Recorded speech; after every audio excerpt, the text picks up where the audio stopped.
Coaches, we're back again. We are breaking down our Indy periods today, okay, and how you build your Indy period. All right, so how are your Indy periods going to look? What you should be looking for? Stop. My bad, coaches. I wanted to flip my camera back around so it wasn't going to mirror it. Um, Better now. So, Indy periods, you have to answer a couple of different questions here. Number one is time.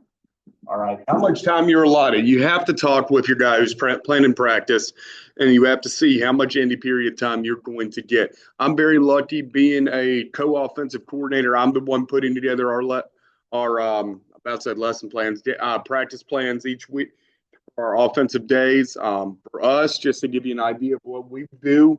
All right, we're a small 1A school. Our kids go both ways. So usually on Mondays, I'm getting about 20 to 30 minutes total. Okay. By the time we get done, we get on the field. So I'm getting about 20 to 30 minutes. What do I usually do that for? I'll use that a lot of times to install, and that's with the whole team base. If we have good numbers, we didn't have as great of numbers this year towards the end of the year, but we'll install in our full team view. We'll usually get that on film.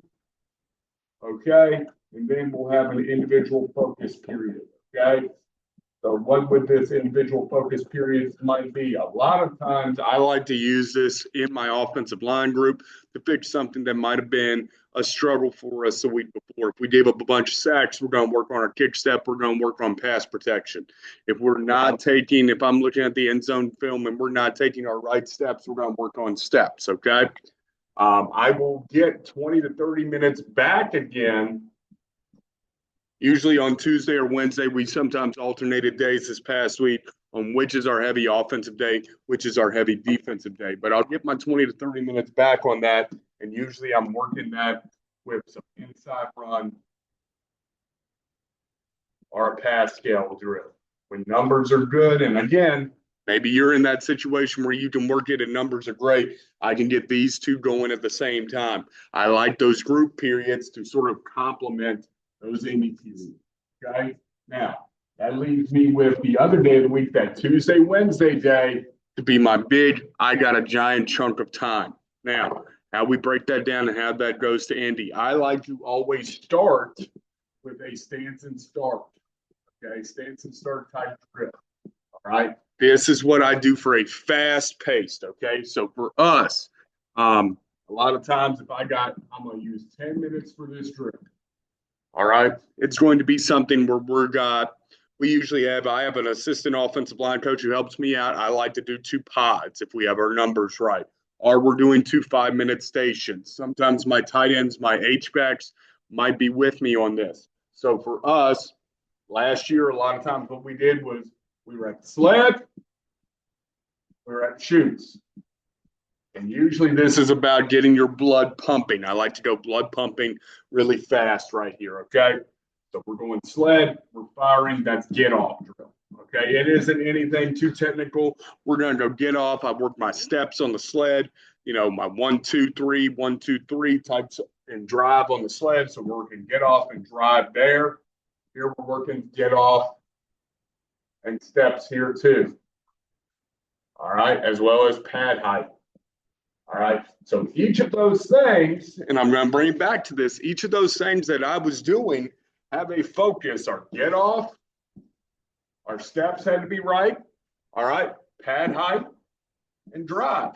I like to use that first 10 minutes to really focus at some type of what we would call an EDD, an everyday drill. And focus is on a point of emphasis. You have to ask yourself, what is your point of emphasis? That goes with time. It's been the big questions we ask. Point of emphasis for the year. All right. And do you have to decide the point of emphasis for the year at the beginning of the year? No, you don't know what your weak area is going to be. But usually, as we get into the regular season, as we get out of the preseason, I know what my point of emphasis for that year, that first get off stance and start period is going to be. We like to get the blood pumping and blood flowing with that point of emphasis everyday drill. All right. Then it gets into out of that point of emphasis drill. Then I want to get into my individual focus or my weekly focus. Okay. Individual focus for me focuses on a play that we think is going to be big for us. All right. Focuses on certain elements of the play.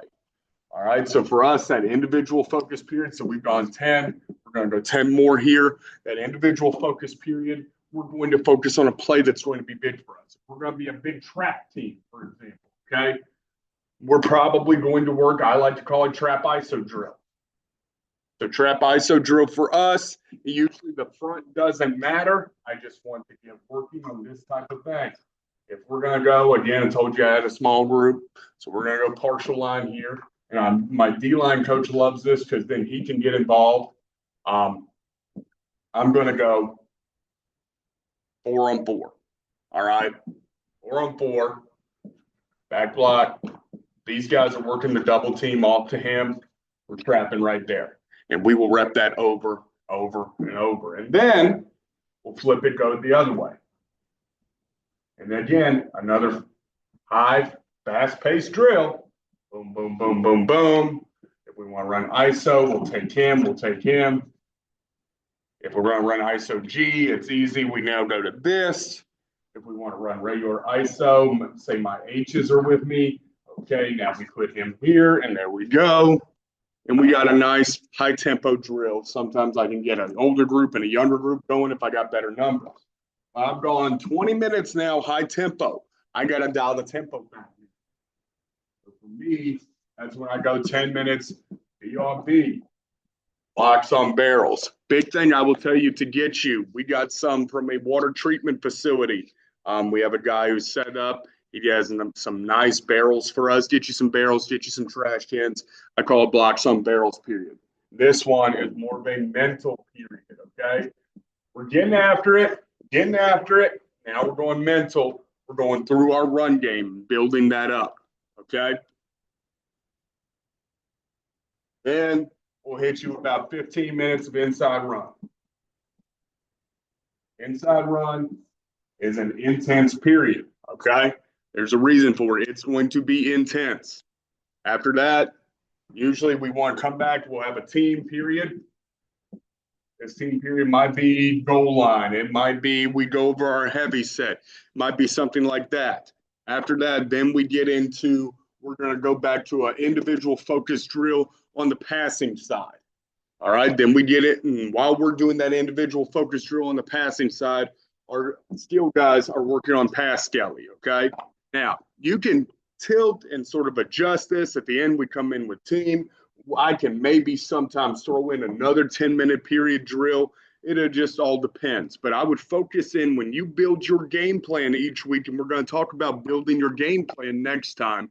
When you build your game plan, I want you to focus in on what drills you're going to need to incorporate each week and what points of emphasis you're going to need to have. So we're going to focus in the next time we come back into game planning and coaching evaluation for how not only you build your Indy periods and your Indy periods take off of this, how you do that in the preseason and how you build your game plan.